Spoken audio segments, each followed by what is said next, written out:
Tu crois connaître les homonculus? Tu crois que Fullmetal Alchemist c'est juste une histoire de science et d'alchimie? Parce que Fullmetal c'est aussi plein de sens cachés. Arakawa s'est directement inspiré de la Divine Comédie, ce bouquin qui décrit les punitions des 7 péchés capitaux. Leur enfer, leur purgatoire. Lust, la luxure, envie, l'envie, greed, l'avarice, ils n'ont jamais eu le choix. Leur mort était déjà écrite. C'est ce qu'on a vu dans la partie 1, que tu pourras aller voir après cette vidéo. Aujourd'hui, je te révèle tous les secrets des 4 autres homonculus de Fullmetal. Et on commence tout de suite avec le plus tyrannique des péchés.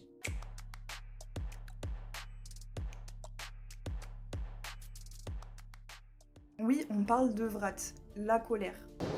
Je m'en sortirai très bien tout seul. Bon, Vrat en soi, il est plutôt calme pour quelqu'un censé incarner la colère, non? Eh ben en fait, non. Vrat, il aura passé sa vie, lui aussi, dans son péché. Allons, un peu de calme. Repos, oublions le protocole. Ouais, il paraît calme et tout, je sais, mais je vous jure qu'il y avait des indices. Par exemple, aux funérailles de Hugh, Roy avait cru le voir pleurer. Je veux pas qu'on l'enterre! Je veux pas! Mais il révélera plus tard qu'il tremblait de colère parce que la fille de Hugh avait brisé le silence rituel. Ouais, vraiment, c'était ça son émotion à ce moment-là, la colère. D'ailleurs, si on reprend un petit peu l'histoire de base, c'est comme ça qu'il a été créé, Je suis celui qui dirigera le pays. Fort de ma foi en ses paroles, j'ai supporté toute la formation. Le King Bradley, de base, c'était un humain, qui a été torturé, qui a été matrixé, puis qui a été changé en homonculus par une pierre philosophale. Alors, est-ce que c'est toi qui accepteras ma colère? Cette pierre philosophale, elle était elle-même composée d'âmes en colère, et elles se sont regroupées en Vrat pour le changer en colère elle-même. La pierre philosophale est un bloc d'énergie qui regroupe un grand nombre d'âmes humaines. La personnification de la colère. Alors pourquoi lui plutôt que les autres orphelins? Parce que de base il était tellement en colère qu'il a été le seul à pouvoir battre toute la colère que la pierre contenait. Félicitations, tu as été choisi pour devenir le guide suprême de notre patrie. Cette personne te préparera tout ce dont tu auras besoin. Tu t'appelles désormais King Bradley. Alors encore une fois, ne vous fiez pas à son apparence calme. En lui, il n'y a que la colère qui l'anime. Il ne me restait donc plus que ce corps et cette âme, emplis d'une sourde et profonde colère. Bref. Évidemment, dans le purgatoire de Dante, il y a une place pour les colériques. Ils sont condamnés à être plongés dans une fumée épaisse qui les empêche de respirer, de voir les autres, et même de se voir eux-mêmes. Et son pouvoir à Vrat, c'est l'œil ultime, celui qui voit tout. Et le reste du temps, il le garde caché, aveugle à lui-même.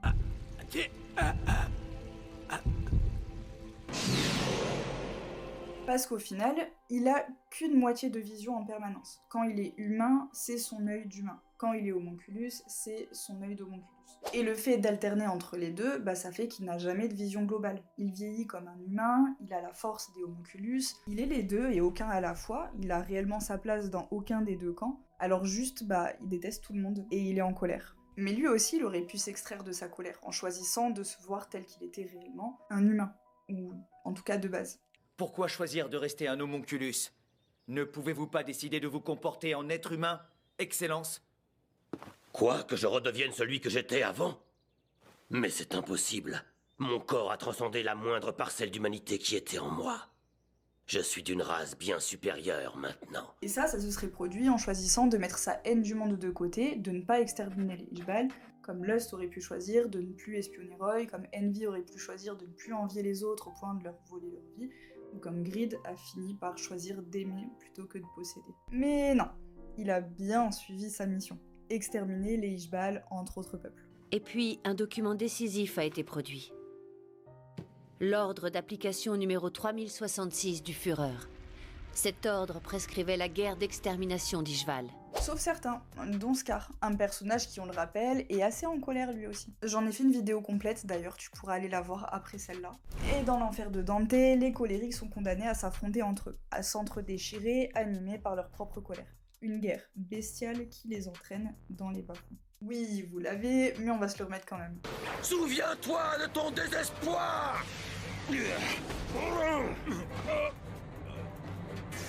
Et tu as dû te rendre compte inconsciemment que Dieu n'existait nulle part en ce monde. Oh!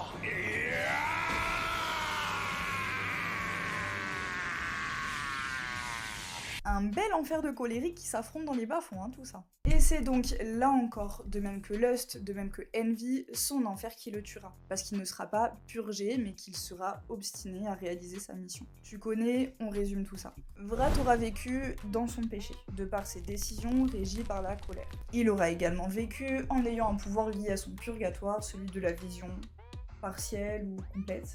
Mais il n'aura pas choisi la voie du purgatoire, en ne sauvant pas les Ishbal, ni les autres peuples d'ailleurs. Il sera finalement mort dans son enfer, dans une lutte entre colériques. Et il est d'ailleurs mort aux mains de celui qui aurait pu le sauver, Scar, son double colérique. Il est également mort pour des raisons liées à son péché, Scar pas content parce que Vrat génocidait Ishbal. Sur ce, ça fait beaucoup d'infos, je commence à fatiguer, alors on va parler de Sloth. Sloth, le péché de la paresse. Quoi? Et ça se voit, et ça se sent. Et il est fatigué, Sloth. Il fait chaud. Et lui aussi, d'ailleurs, il passera sa vie dans son péché. Parce qu'il passera sa vie à se plaindre, qu'il a la flemme, notamment. Quelle misère. Que c'est pénible. Ouais, Sloth, il vit littéralement dans son purgatoire. Pour Dante, le purgatoire de la paresse, c'est de courir à toute vitesse en cercle autour d'une montagne. Déjà, son pouvoir, c'est sa vitesse exceptionnelle. Il pourrait courir plus vite, hein. Il pourrait creuser plus vite, juste il a la flemme. Et sa mission, c'est donc de creuser un tunnel en cercle. Mais Sloth, il a la flemme. Quelle plaie. Vraiment quelle plaie. Il le fait, hein. Mais jamais il n'arrête d'avoir la flemme. C'est si pénible que je pourrais en mourir. Je pense même qu'il le fait par flemme de ne pas le faire. Mais mourir aussi est une plaie. Et même quand il aura une chance de s'en sortir, parce que Armstrong le poussera dans ses retranchements, bah il finira par mourir, littéralement, sous le poids de sa flemme. Parce qu'il a la flemme de vivre. Mais en fait, c'est quoi mourir? Oh, quelle corvée de réfléchir à ça. Mais vivre, c'est aussi une corvée. Ouais, pas d'enfer pour les flemmards dans l'enfer de Dante, faut croire que le purgatoire leur suffit. En vrai, il aurait presque pu être décevant pour moi s'il n'avait pas si bien représenté son purgatoire. Enfin, je veux dire, il court littéralement autour d'une montagne, quoi. Difficile de faire plus explicite. Ah, j'oubliais ce que j'ai à faire. Je dois creuser. En vrai, je suis plutôt fière de lui. T'as capté la transition? Pride, c'est l'orgueil. En réalité, je m'appelle Pride et je suis le tout premier homonculus. Et son repenti a été total. Je vous avais dit qu'il y en aurait un. Mais commençons par le commencement. Toute sa vie est une bataille d'ego. Déjà, par son pouvoir. Parce que comme ça, Pride, il paraît fort. Mais en réalité, c'est le plus limité des homonculus.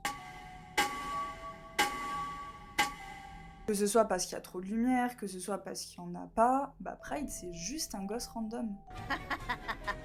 Je sais, faut pas m'en vouloir. Je ne baisserai plus la garde, c'est promis.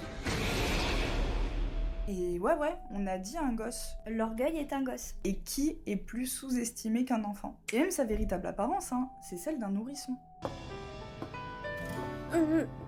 Maman. Dans le purgatoire de Dante, les orgueilleux sont condamnés à porter le poids de leur orgueil, le regard toujours tourné vers le sol, incapables de regarder les autres en face, et ça afin de les humilier. Et ouais, quand t'es un gosse, bah tu peux regarder personne de haut. Tu peux même pas les regarder en face en fait, parce que t'es trop petit pour ça. Et tu ne dors pas encore, Selim?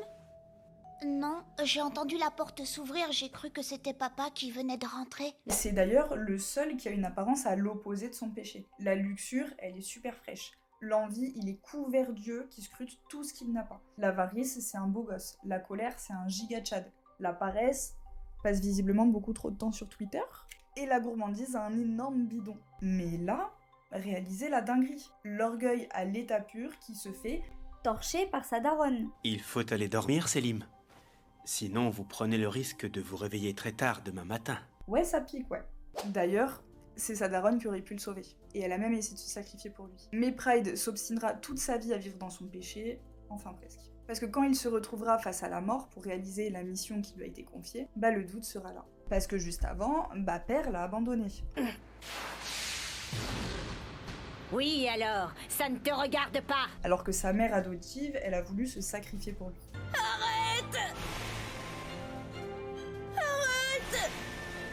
alors forcément il doutera des ordres de père. Parce que finalement, le petit Selim, il est attaché à son papa et à sa maman. Donc, il est plus très sûr d'avoir envie d'aller au bout de sa mission. En tout cas, Ed est sur le point de le convaincre. Et ça, ça ne plaira pas à Kimberly, qui avait été absorbée. Si vous vous étiez battu avec toute la fierté dont dispose un homonculus, je ne serais pas intervenu. Il lui reprochera d'avoir abandonné sa fierté. Le comble quand tu t'appelles littéralement fierté, mais bon. Parce que Kimberly, depuis le début, c'est le doublon orgueilleux de Pride, de même que Scar était le doublon colérique de Vrat. Je donne que 2 exemples, mais il y aurait beaucoup à développer. J'ai dû sélectionner pour cette vidéo, mais dis-moi en commentaire si tu veux une vidéo sur les liens entre les protas et les homonculus. Parce qu'il y a trop à dire, encore une fois. Au moment où Kimberly aurait dû le tuer, c'est donc Edward qui le sauvera. Ou le tuera, ça dépend comment on voit les choses.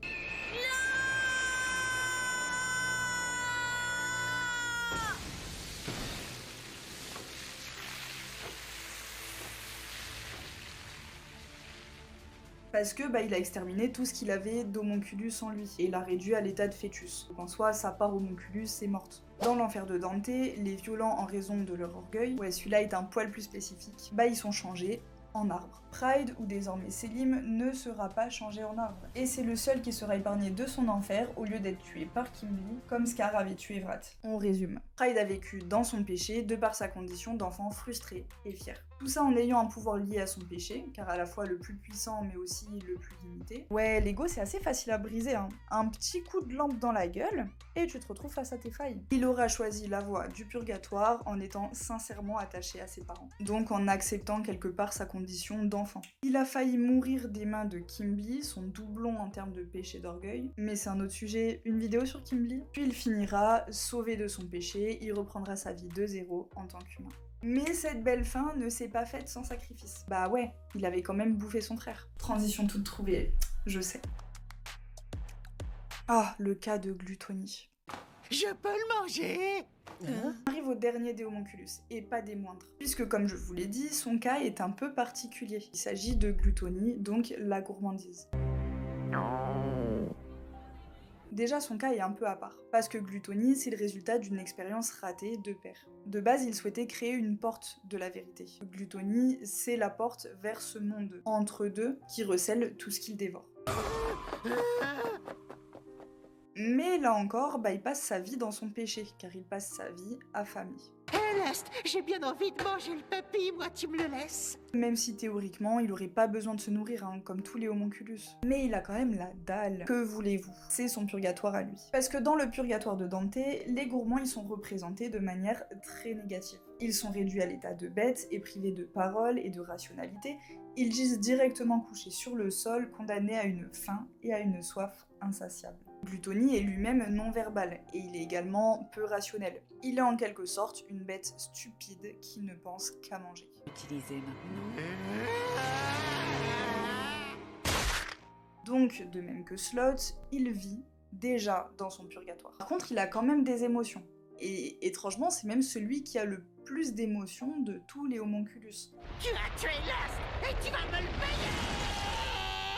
Notamment pour Lust, qui lui servait souvent de babysitter, sa mort sera un vrai déchirement pour lui. Mais c'est quoi son enfer à lui du coup? Durant son cheminement vers l'enfer, Dante va rencontrer une personne bien particulière. J'ai nommé le comte Ugolino. Condamné à être enfermé dans une tour pour trahison, le comte Ugolino aurait mangé ses propres enfants pour survivre. Il a été alors condamné à dévorer sans cesse celui qui l'avait fait enfermer.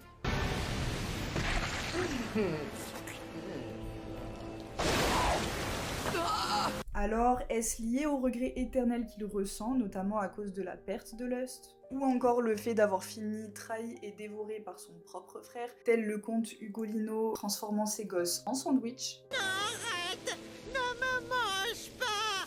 Ah, j'ai mal au secours, Lust! Allez savoir. De toute façon, je crois même pas qu'il avait vraiment de mission. Il servait surtout d'arme à ses frères et sœurs. Mais il n'avait pas assez de conscience pour avoir un but lui tout seul. Alors comment est-ce qu'il aurait pu se libérer? Est-ce que justement sa nature de fausse porte de la vérité lui donnait un statut un peu entre deux qui faisait que c'était impossible pour lui? Donne-moi ton avis dans les commentaires et abonne-toi pour toujours plus de vérité.